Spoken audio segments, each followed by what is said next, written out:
The judge's eyes locked on mine. "Do they even know what you have?" he asked. I just nodded. And in that second, I could feel my parents shift in their seats behind me. They didn't understand yet, but they would. 10 years earlier, the night my life split in two, there was no warning. A knock at my apartment door. I opened it, and there she was. My sister, hair messy, face pale, clutching a bundled baby to her chest like she didn't know how to hold it. "Take her," she whispered. Before I could form the word "what," she shoved the baby into my arms. My niece, wide-eyed, silent. I just can't. Then she turned, walked down the hallway, and never looked back. 2 hours later, my parents called. Not to ask if I was okay, not to ask about the baby. "She's your burden now," my father said, his voice flat, final. That was the night I stopped expecting anyone to save me. Raising my niece was not easy. I was 24, broke, working 2 jobs.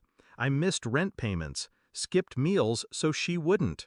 My parents didn't visit, not once. The first birthday, I sent them photos. No reply. The third birthday, I stopped trying. My sister? She vanished. No calls, no letters, no trace. And then, 10 years later, the call came. It was from a lawyer. My parents wanted custody. They claimed I'd kept them apart from their granddaughter, that I'd poisoned her against them. I didn't yell, didn't cry. I thanked the lawyer for informing me. Then I hung up and pulled the shoebox from the back of my closet. In that box were 10 years of everything they thought I didn't have. Voicemails my sister left before she disappeared, drunk, slurring, talking about getting rid of the kid.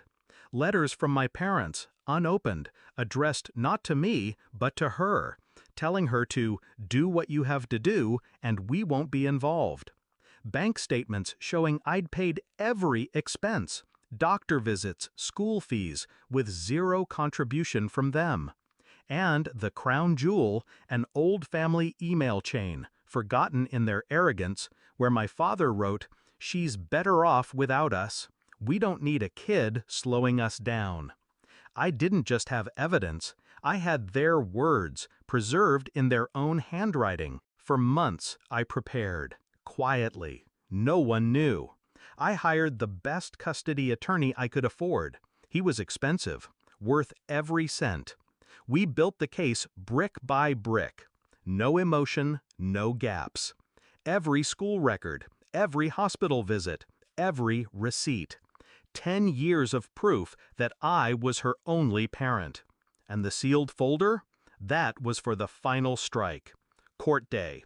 My parents came in confident, my mother in pearls, my father in his smugness. They smiled like they were here for brunch.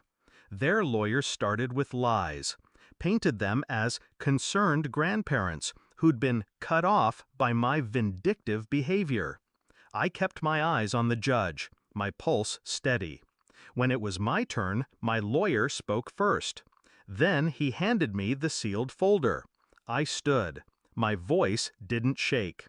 "This," I said, laying it on the desk before the judge, "is a record of 10 years. Every decision they made, every word they wrote, every dollar they refused to spend."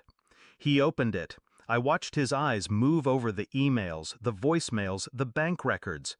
When he reached my father's line, "We don't need a kid slowing us down," his eyebrows lifted. He looked at my parents, then at me. Then he asked that question. "Do they even know what you have?" I just nodded. My parents shifted uncomfortably now.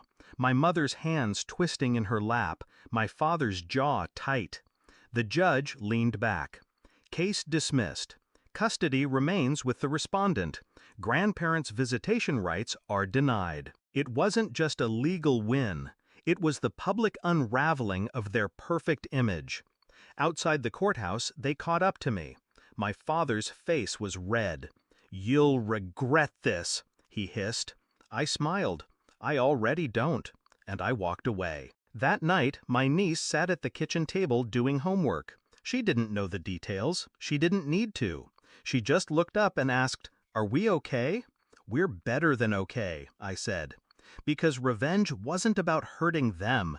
It was about making sure they could never touch her or me again. I'd carried the weight for 10 years. That day, I finally set it down.